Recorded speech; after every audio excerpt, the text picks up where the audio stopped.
All right. Hey guys, what's up? Today we're going to actually be starting Unit 5, which is the Roaring Twenties. That's what we call the decade of the 1920s.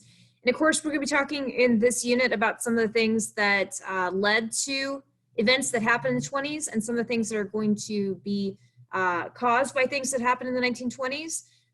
But it's basically looking at this decade when there was so much going on right after World War I. So go ahead and write your heading, and don't forget to write that essential question.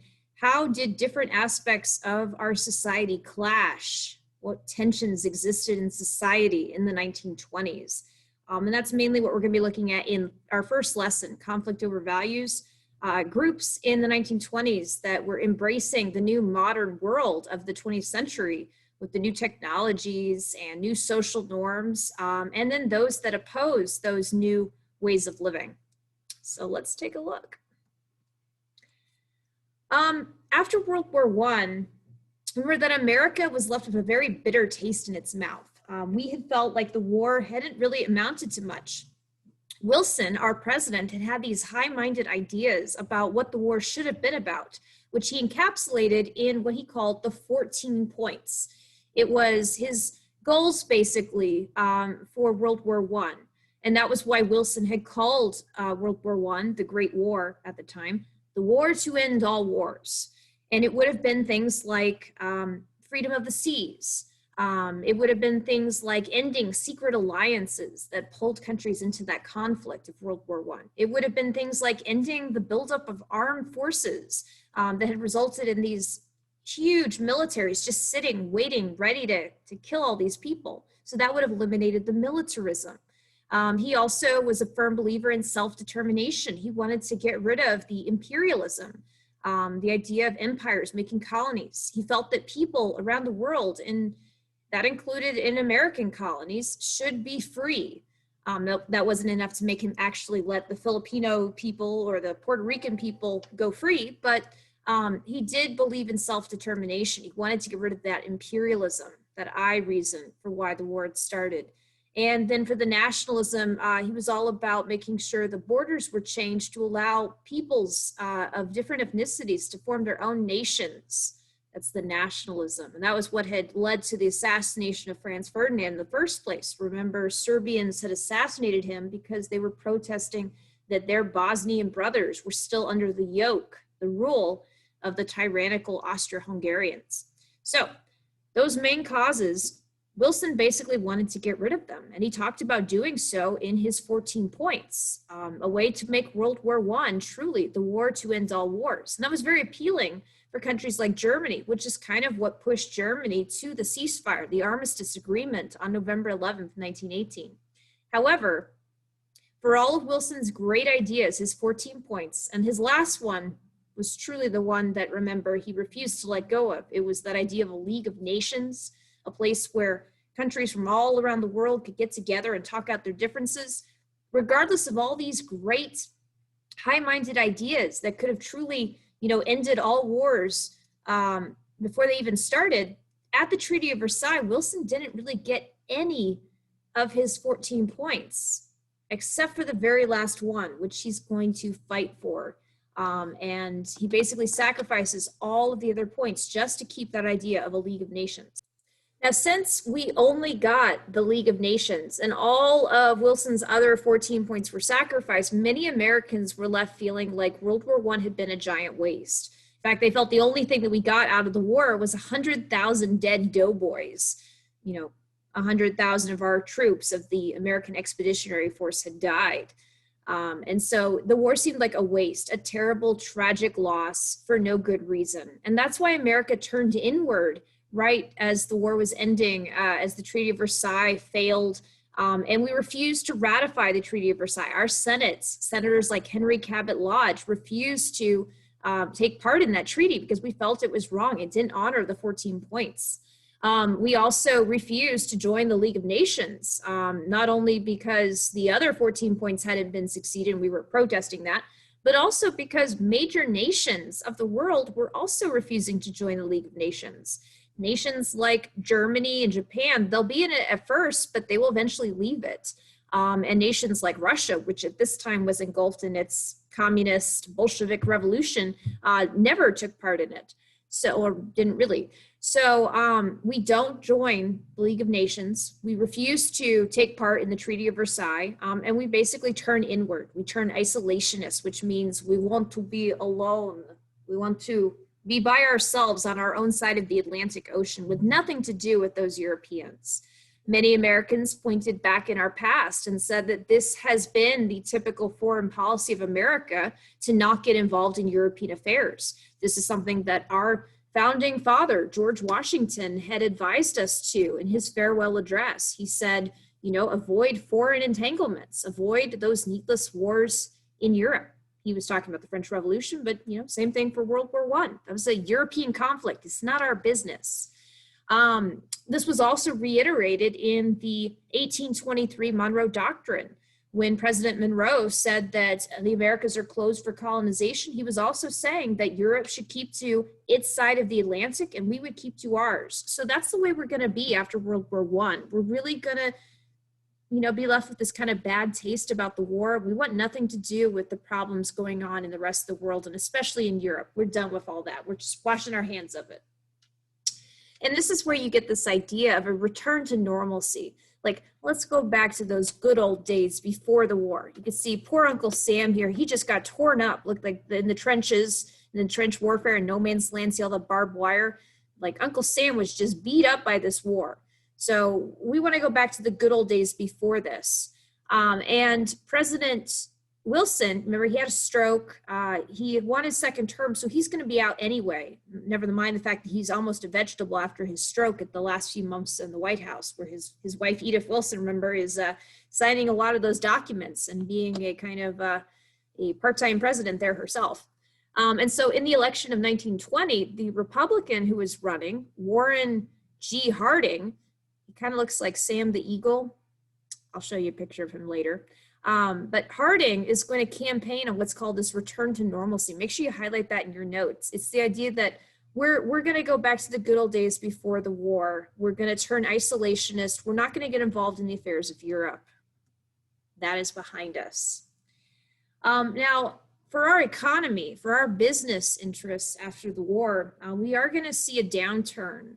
This typically happens after war because if you think about it, during a war, your factories and everybody in your country is mobilized. Like everybody's working, right? Everybody has a job. You're either being a soldier or you're working in a factory. And in fact, there were so many men that went off to the war or took part in the war in World War I that we even saw some women and many minorities like African Americans having to take up those factory jobs that typically would only be controlled by white men. But now that the war's over, now that we have all these white men, these soldiers coming back from Europe, from the Western Front, they're going to be kicking those women and minorities out of those factory jobs. And all those people that had gotten factory jobs during the war, they're going to be kicked out to make room for these soldiers coming back home and taking up their usual jobs. And so many people will be laid off. Many people will find themselves out of work and they will protest and have strikes. Labor unions will strike over this unfairness that everybody's basically being laid off. But it's the contraction of the economy at this moment after the war. But there was intense labor strikes and a lot of labor violence actually in 1919 and even in 1920. There's also going to be heightened racial tensions and new forms of nativism, which we'll also explore. Remember, that means discrimination against immigrants. This is all going to be kind of at a height during the 1920s, and it's kind of caused because of World War I. For farmers, those people in the rural places, the country, they're also going to be seeing some losses because, you know, just like the factory work, there's more work on the farm during a war because you're having to feed the troops as well as everybody back home. Not to mention our troops, but we were also supplying a lot of the food for our allies, the British and the French. And so farmers were very busy during World War I, and they were even being subsidized. That means like paid by the government to grow extra food to help out for the Triple Entente, the Allied powers.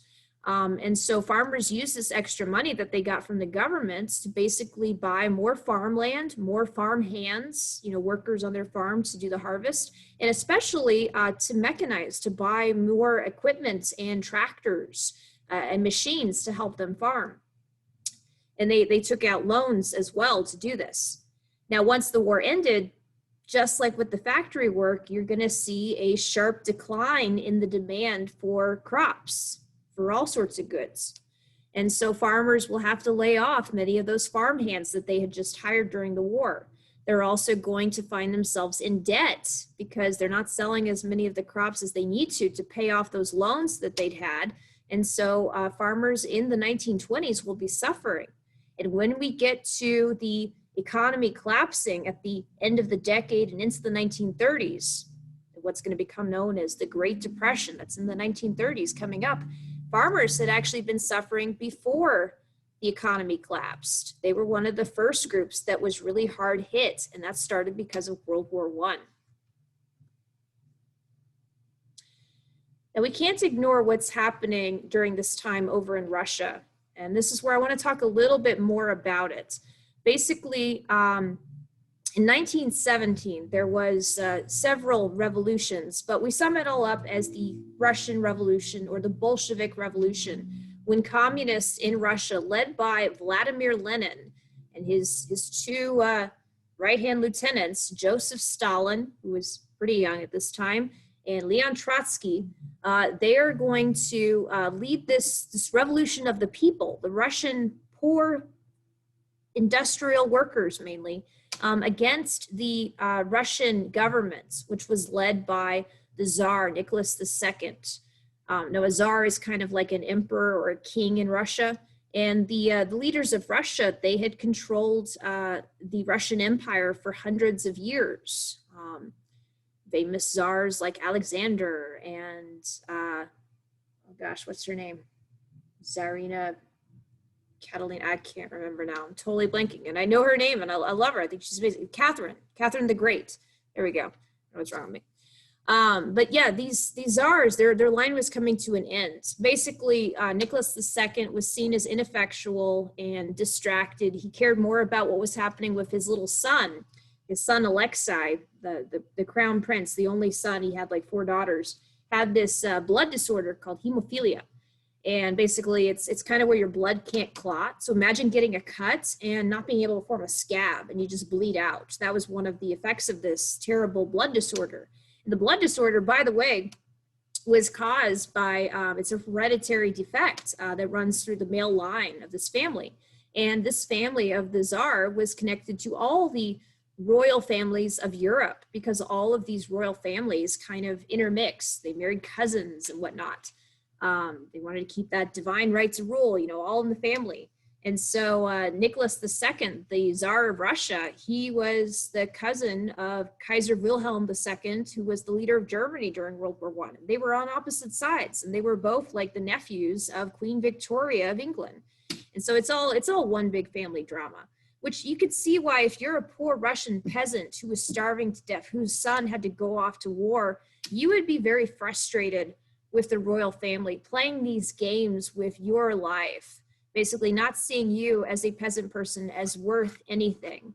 And so eventually the Russian people rise up in the Bolshevik Revolution, and they are hoping to turn Russia communist.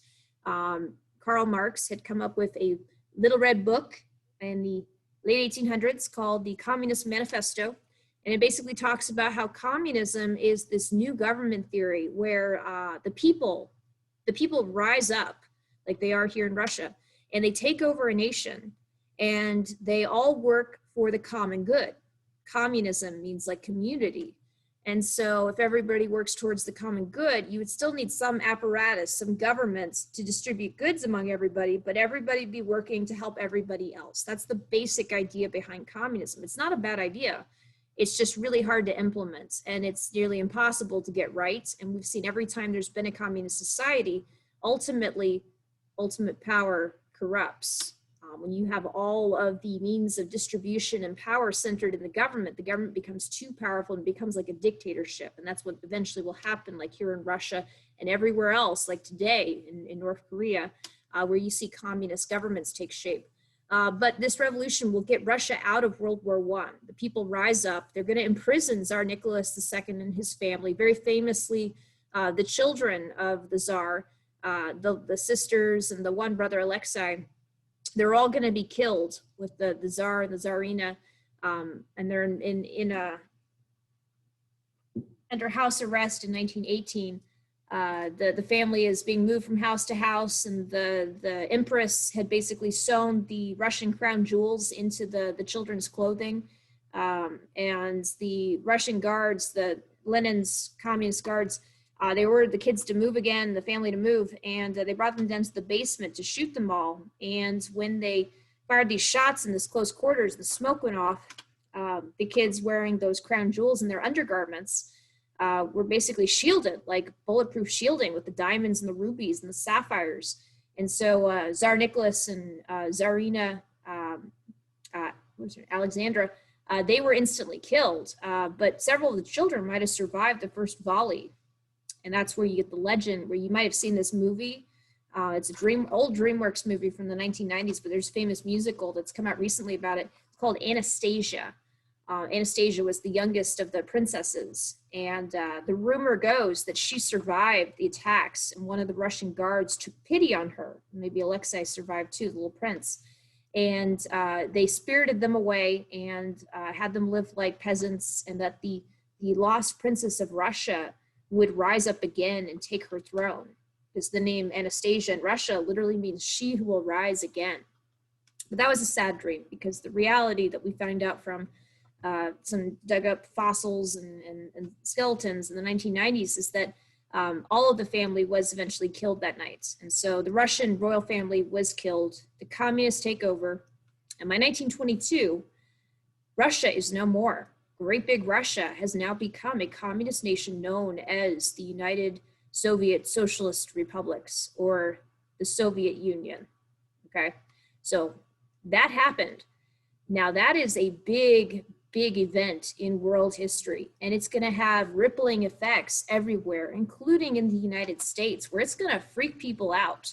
It's going to freak our government out, especially because the idea that the people could rise up and totally overthrow the entire government and take over and then kill all the leaders, that could happen here. And so that's going to cause what we call the Red Scare, this intense fear and paranoia that there could be communism in the United States threatening to take over our country, because red is the color of communism in this sense. So Red Scare, again, that's a fear of a communist takeover in the United States, that there are communist agents working amongst us that could bring over these radical ideas and overthrow our United States system, our government, and our way of life. And that'll lead to a lot of things in the early 1920s after World War I. It's going to lead to, first off, an intense fear and paranoia around a lot of immigrants, especially those that were coming from Eastern Europe. Remember, like in the Gilded Age, a lot of the new immigrants were Eastern Europeans from not only Russia, but places near Russia, like Ukraine and Moldova, Estonia, Latvia, Lithuania, Bulgaria, okay? All of those Eastern European nations, Romania, my homeland, Poland. And so we will have an intense fear and discrimination against immigrants. That's called nativism, because of the Red Scare. We don't want them bringing over these communist ideas. We're going to start to crack down on immigration from Eastern Europe. We'll establish what's called quotas, where we will limit the amount of immigrants that can come over to the United States. We will also see a fear over these worker riots. Remember, there's labor strikes happening at the end of the war, when the soldiers come home and many of our factory workers were displaced or fired, and they started to strike. Well, the communist revolution was caused because Russian workers rose up and took over their government. So you could see where a lot of American leaders, now they're scared about these workers in America doing the same thing. And here American workers are striking in the streets, upset, mad, threatening to take over. And so there's going to be also a big pushback against labor unions. Remember, a union is when workers came together to fight for better working rights and conditions. Well, in the 1920s, we are not going to see labor unions being treated very well by the government. It's going to go back to kind of how they were treated during the Gilded Age, which was like they were criminals. And workers in general will not be seeing much in the way of advancement for their working rights during the 1920s because of this Red Scare. All right, and the last thing I want to talk to you guys about today, I know this is running a little bit long, is what the government is going to do to try to root out communist agents within our country. One of the most famous events was called the Palmer Raids, where Attorney General, like the highest law enforcement agent in the country, the head of the Justice Department, the Attorney General, Arthur Mitchell Palmer, he is going to lead a task force. And this is kind of, it's not the FBI yet, but this is the beginning of the Federal Bureau of Investigation. This is kind of where they get their start. This FBI-like group under Palmer's authority, the Attorney General is going to go around and hunt down potential communist suspects in America. We're going to round them up and we're going to deport about 600 or more of them. And thousands will be thrown in jail just for being suspected of being a communist. And that means you have like these ideas where you believe that the government should be a different way. People should be, in charge. We should all be working towards this common good. The government should be distributing supplies equally. Workers should be treated better. These are ideas that don't seem that crazy, but they were things that could get you in trouble. If you were announced as a communist, you could be arrested under the Palmer Raids. And you could even, if you were an immigrant and you had these communist views, or somebody suspected you of having these communist views, you could be deported back to your country of origin. Now, all this was started off because there was a series of bombs sent through the mail to key government agents' homes. Like, for instance, one bomb was left in a package on the doorstep of a United States senator. And when the maid at his home picked up the package just on the doorstep, it exploded and blew off both of her arms.